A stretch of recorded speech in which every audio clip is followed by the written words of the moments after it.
Hi, welcome back to my channel. I am the Bookworm Rabbit. My name's Laura, and today I'm going to do my April reading roundup. So as always, I have my book journal with me, and let's get started. So I read a total of 6 books in April, and all of them were digital. I have completely abandoned my physical TBR, and I didn't have any audiobooks that month either. So my 6 books were Apprentice by Jenny Sandiford, The Fey Princess by Nikki St. Crow, The Sun and Her Flowers by Ruby Carr, Friday Night Alibi by Cassie May, Running with Wolves by Dakota West, and Rescued by the Seal by Fiona Davenport. So let's jump into the reviews.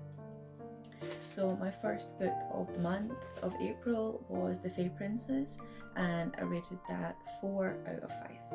So I really enjoyed this one. It was a nice wrap up to the series.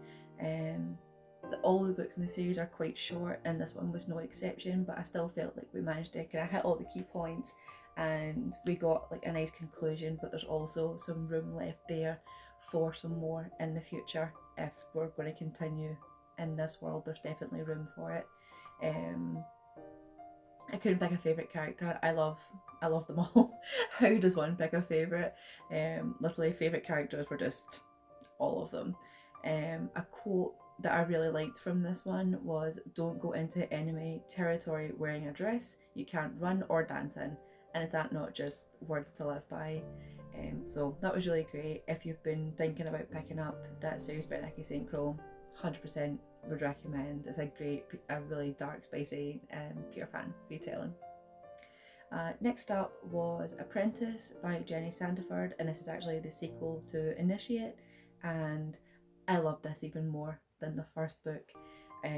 This one, favourite character definitely is Torrent. I love him, and I love Azalea as well, but Torrent is my main man. I love him. This book had such a great premise to it. There was so much like tomb raiding and looking for mystical artifacts and things like that. It was so exciting.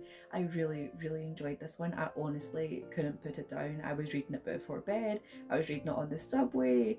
Anytime I had a free minute, I had the ebook open, and I was so lucky that I got gifted an advanced a copy of the book, so it was just so exciting getting to read it, and I loved it even more than the first book, which was already great. Tomb raiding greatness, perfection, and I'm already so excited for what is going to be next in this story. It's a brilliant world. The world building's great, the magic system's really easy to understand, and I just love the characters, the plot, everything about it was just great. I really enjoyed it. 10 out of 10. If you've not picked this series up yet, get started now while there's only 2 books and like a mini prequel novella as well. Totally recommend. Next up was Running with Wolves. This one, there was a lot of potential there. It kind of felt like the story had been pulled out from like a full-length novel and just kind of marketed it as like a little novella kind of thing. There was so much more there that we never got to explore, and it felt like it felt like a scene from a bigger book. There were, let's say, Greta, Elliot, and Shane were all great, and I just wish that it had been longer. It was a novella, so obviously it wasn't very long. It was a really quick, easy read. I just wish that it had been longer and that I could have spent more time with them, getting to know them. Especially when there's a quote, "It's been a while since you needed the emergency nudity blanket." Love it. I actually properly laughed out loud at that one. I rated it 3 out of 5. There wasn't a lot of plot in it. It was really short, so there wasn't really a lot of time for there to be a big plot or anything, but I really enjoyed it. I did really like the characters. I just wish I could have gotten to know them a bit better, got to see more of their backstories, and gotten to see more of them together, and I would have rated it higher, definitely. Next up was Rescued by the Seal. I got this for the Stuff Your Kindle Day. I could have passed on it, to be honest. I didn't even highlight a single favourite character. There's not a single quote that I highlighted from the book or anything. I only rated it 2 out of 5. It says what it does on on the front cover. It was meant to just be like a spicy little novella, and I really don't have anything to say about it, to be honest. It wasn't that exciting, and just the characters were just so flat, and there was some spoiler, but the pregnancy trope, and it just wasn't for me. And it felt like there was potential for a full story to be there, but instead we just skipped so much of the story, and we skipped all of the story basically, and nothing happened. It was just one scene that suddenly just stretched the length of a whole novella, and nothing happened, and then all of a sudden there's just all this I'm trying not to spoil it, but yeah, no, this one, it was a pass for me. If you got it for Stuff Your Kindle Day for free, cool, but I'm glad I didn't pay money for it, to be honest. Next up was Friday Night Alibi, and this is one that was actually on my 22 books in 2022, and I never got round to, and I eventually just decided to read it because I was in a little bit of a slump and it looked kind of short, so I thought I'd read it. It did not help with my reading slump whatsoever. I only rated it 2 out of 5.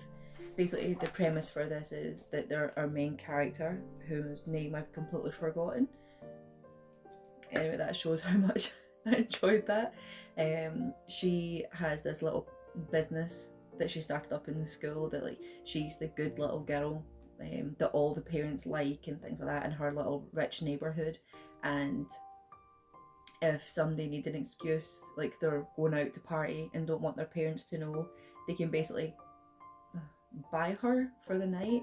So they use her as an excuse, so they can say that they were hanging out with her on the Friday night when they actually are going out partying with their friends or whatever, and they like pay her, and she basically just stays home and then like sends them like a packet, oh, like we went to the cinema and we did this and whatever. It could have been quite interesting, but there was nothing about it. There was just so much missed opportunities. Like our main character, whose name is still avoiding me at this precise moment, the relationship that she has with her parents, like they're literally neglectful of her. They leave her alone like every other weekend and go on vacations and just abandon her all the time, and they don't care about her at all, and just think that if they just throw money at her, that's good parenting and stuff. And that could have been explored so much. There's so much that they could have delved into there. And then our main character gets involved with a guy who doesn't seem to be like as well off as she is and things like that, and we could have explored that a little bit more. We could have explored like her getting into her first relationship and realising that the Friday night alibi thing that she's doing is a bit strange and stuff. There was so much there that could have really worked into like a really great story, and it just wasn't on the page at all. And for some reason the main character kept on saying that she had this popcorn feeling in her stomach when she got nervous or whatever, and if that had been mentioned one more time, I was going to throw my Kindle out a window. Every other page she was mentioning about the popcorn popping in her belly, and I honestly was starting to lose the plot. So again, bit of a miss, and really did not help with the April reading slump that I was suffering through. So that was a 2 out of 5 miss. There's probably a reason I decided not to read it for my 22 and 22. Moving on was the last one that I read in April, and it was a poetry collection, The Sun and Her Flowers. This is the second book I've read by Rebecca, and I didn't enjoy this one just as much as I did our other one, Homebody. I read that in January and I really, really enjoyed that one. I actually rated it 5 stars, but The Sun and Her Flowers I only rated 3. It was good, and I find with poetry, it's some poems will work well for some people and they'll work better for others and things like that. And this one I felt like was quite repetitive. I felt like a lot of the poems were just the same thing, using just slightly different words. And I get that obviously there was very like specific subjects being explored throughout these poems and things, so there was bound to be a bit of repetition. But there was times like I'd read a little bit and then I'd read the next day and I was like, have I not already read this one? And I'd go back and realise that they were just quite similar kind of thing. So poetry, like say, they're a page, sometimes just a couple of lines long, so probably everybody would be able to relate to some of them, especially anybody who's been through the same kind of situations as the writer. But it was okay. It was worth a read, definitely, but not one that I would rush to read back and probably read again. Like my Melody Godford books, I really enjoy those poems. I've read them a couple of times, but this one I probably won't come back to at any point. One of my favourite lines from the book was, "I hear 1,000 kind words about me and it makes no difference, yet I hear one insult and all confidence shatters."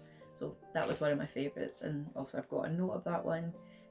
So like I said, there'll probably be something in there that'll like resonate and relate for everybody, but it'll be different for everyone. And that's it.